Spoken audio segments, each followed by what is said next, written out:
pessoal, tudo jóia? Estou aqui mais uma vez para comentar com vocês a leitura diária e hoje meu comentário vai se restringir ao livro de 2 Reis, de 9 a 11. Então vamos lá. Continuando um pouco mais sobre a história da monarquia de Israel, e aqui a gente já está num período muito complicado em que eles estavam sofrendo depois da divisão do reino, desagregação, enfraquecimento, e agora a gente já vai ver Deus entregando, diminuindo o território de Israel cada vez mais, entregando a mãos inimigas, que mais pra frente a gente vai ver que vai ser entregue até o Império Romano e tal, lá mais pro período de Jesus. Então o enfraquecimento vai ser muito forte entre esses povos aqui. Era um momento difícil, tanto em Israel quanto em Judá, eram golpes em cima de golpes, sucessivas guerras civis, e quando não tinha guerra interna, era povo de fora tentando invadir.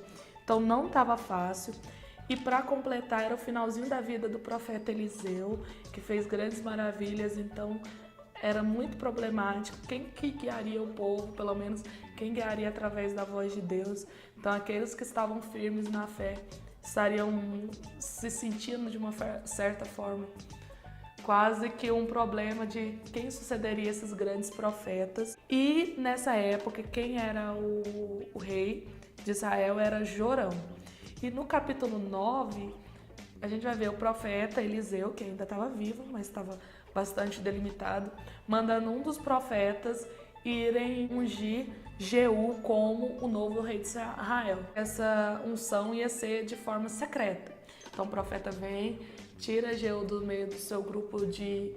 parece que são grupos de soldados, então chama ele do acampamento em separado, unge. Nessa época não era uma unção de um pingo de óleo, era muito óleo. E aí quando ele sai, os seus amigos perguntam o que estava acontecendo, o que o profeta veio fazer, e Jeú fala, você sabe como esse pessoal é diferenciado, esses profetas. E ele veio, e primeiro ele não quer falar, mas depois ele acaba falando que ele acabou de me ungir rei.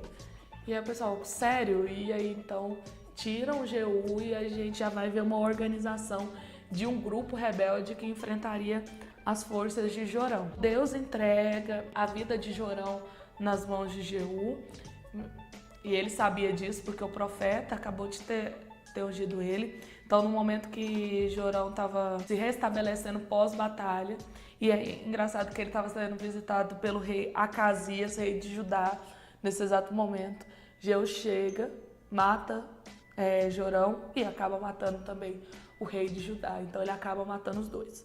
E para completar, ele mata Jezabel, ele mata os descendentes também da casa de Israel, que eram todos os descendentes de Acabe, como já havia prometido. Vai ser uma morte atrás de morte, isso está no capítulo 10, depois vocês vão olhar, que até parece que Jeú, de uma certa forma, parece bem mal, né? Nem sente quase a consequência dos seus atos, mas Deus acaba mandando porque isso era tudo uma colheita de plantios negativos. Acabe não foi um bom rei, ele era mau, ele não tinha misericórdia, e as consequências vieram não para a geração dele, mas sim para a sua família, que é pior ainda. E Jeú também ele vai acabar com todos os profetas de Baal. Ele organiza uma reunião, fala assim, olha, estou chamando vocês porque eu quero organizar uma reunião. Nessa reunião ele mata todos os profetas de Baal, derruba todos os postes ídolos, e aí você acredita que finalmente nós vamos ter um rei em Israel que siga os caminhos do Senhor, e não é dessa vez novamente. Porque depois de ter feito tudo isso, o que Jeú faz? Constrói bezerros de ouro de novo para serem adorados. No capítulo 11, a gente vai ver o caso de Atalaia, mãe de Acasias, que quando ela descobre que ele foi morto por Jeú, lá de Israel, ela manda matar toda a sua família real e ela assume o poder. E quando ela assume o poder, ela não segue também os princípios do Senhor, e só que tem uma irmã de Acasias e ela vai pegar um dos filhos dele, que era Joás, e vai criar essa criança longe dos conselhos da avó, e ela nem sabe. Depois de um tempo, depois de 5 anos, mais ou menos 5 a 6 anos, com o domínio de Atalia sobre Judá, e não era um governo bom, você vai ver o sacerdote chamado Joiada entregando poder a Joás e aclamando Joás como grande governante. E esse sacerdote manda matar Atalia e novamente é feita uma nova aliança entre o rei e entre Deus e entre o povo também.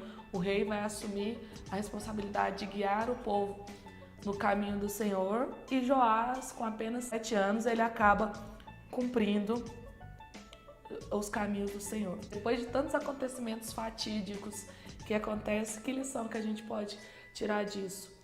Os reis de Israel não levaram em conta todas as profecias que eram feitas, continuaram se entregando à idolatria, à corrupção, à violência, e como consequência e como preço da apostasia e do afastamento de Deus, Deus tira não só ele do poder, tira toda a família e traz a desgraça para aquela família. A gente tem que lembrar que Deus é bom, mas ele também é justo. E isso só são consequências de atos do passado. Continuem firme na leitura. Vocês vão ver agora como que vai ser esse governo de Joás. A gente vai ver se é um governo bom ou não. Continue a leitura e mais uma vez a pergunta. Você já leu a Bíblia hoje? E aí? Já leu a Bíblia hoje?